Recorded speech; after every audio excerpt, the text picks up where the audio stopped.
Good evening. My name's Graham. I'm not from Northern Ireland, but I'm married to someone who is, so I'm continuing the theme of this evening. And thank you very much for coming tonight to our continuing series called This is Jesus, where we're looking at this person who's divided human history in two, who has had perhaps a bigger impact on human history than any other figure. And we're looking at him, in part looking at these eyewitness testimonies, the original historical documents about him, but also connecting him to the big questions of life, the big issues that we face as human beings. And tonight we're looking at this theme of freedom. Now, of course, when you're speaking in Scotland about freedom, you can't help but mention William Wallace and Braveheart, the great cry of freedom that forms such a big part of that film. And research has shown that it's actually the generation that grew up watching Braveheart that are probably most likely to vote yes to Scottish independence next year. Freedom is a very powerful idea. It's something that we instinctively feel should be a part of the human condition, that any human being that is constrained in a way that's not right is somehow being unjustly treated. And we know that desire, that yearning for freedom, perhaps you felt it a little bit like Kerry going off to university, searching for that now you're no longer under your parents' authority, you're going to be able to enjoy the freedom that you've not had when you were at home. I remember sort of particular experience of freedom being a history student at university. I basically had no constraints whatsoever on my time. I remember one time somebody rang me up at 8:30 in the morning, and I had to check the Geneva Convention to see whether or not that was a breach of my human rights. I was so surprised by the early morning. We enjoy those times of when we just have nothing to do, when no one can get at us, when no one can tell us what to do. We feel there's something good about that. There's something right about that. But of course, deep in the stories that our culture tells about freedom is the idea for some that Christianity and the teachings of Jesus restrict our freedom. That Christianity has been a force for the enslavement of people, whether it's through institutional churches or just kind of making people feel unnecessarily guilty for things. Many people believe that freedom is to be found away from the teachings of Jesus. That freedom is something to be found away from the Christian faith. And this evening I just want to look with you at this story that Connor read of Jesus dealing with this ruler, this rich ruler, and see whether that is actually true. Is Jesus offering something that will restrict our freedom, or has he actually got something to say about the human condition that will open up a more profound, a more real freedom?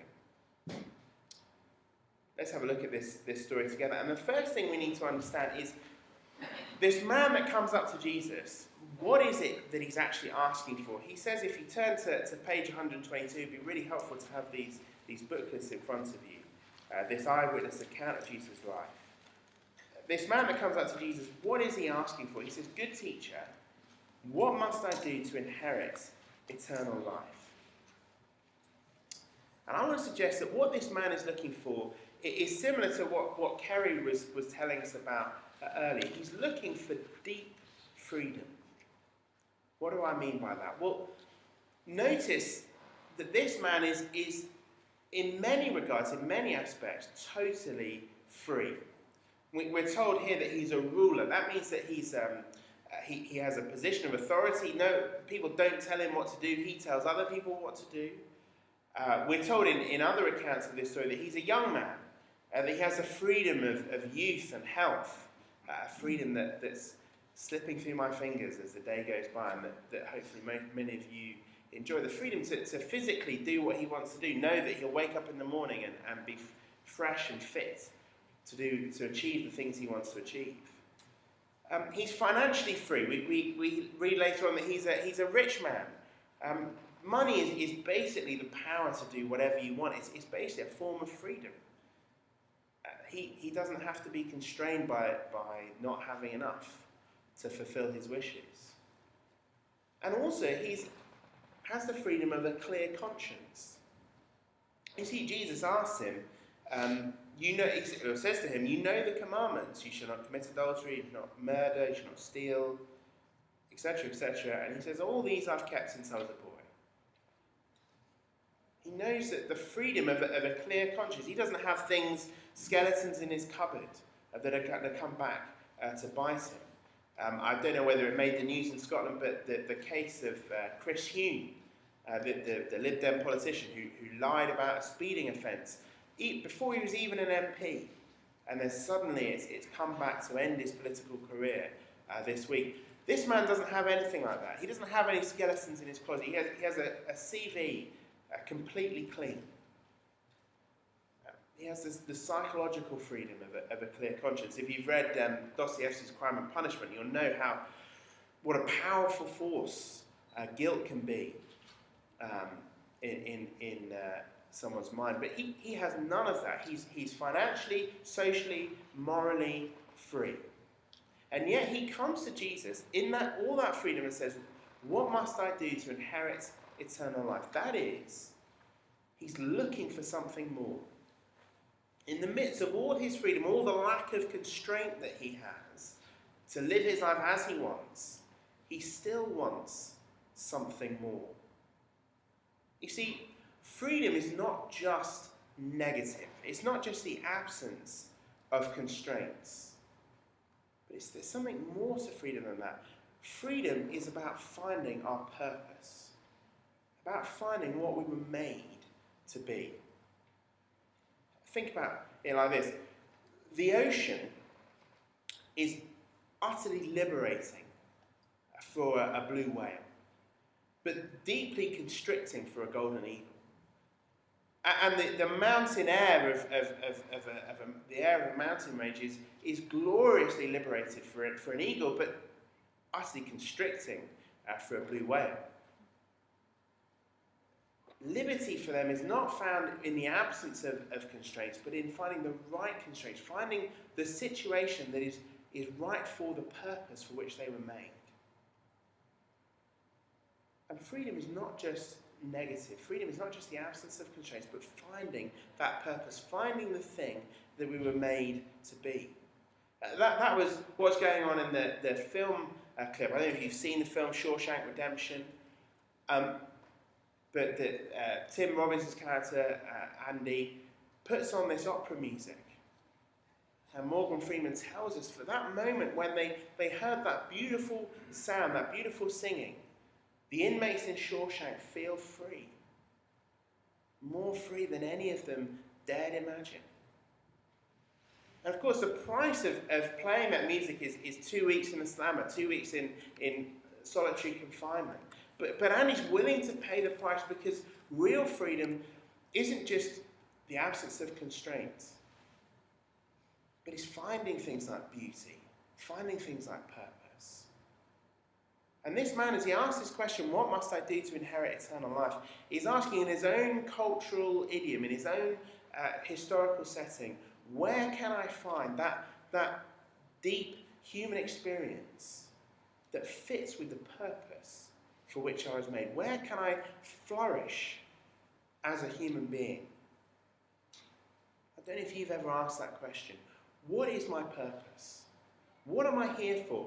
What does it mean to be free? What's the right setting? What's the ocean for me? If you're a blue whale, if you follow me. You're with me. You know what? Where can I find that deeper purpose? And here is this man, with all the lack of constraints, financial, moral, social constraints, comes to Jesus and says, tell me where I can find it. Tell me. Like Kerry, he's searching.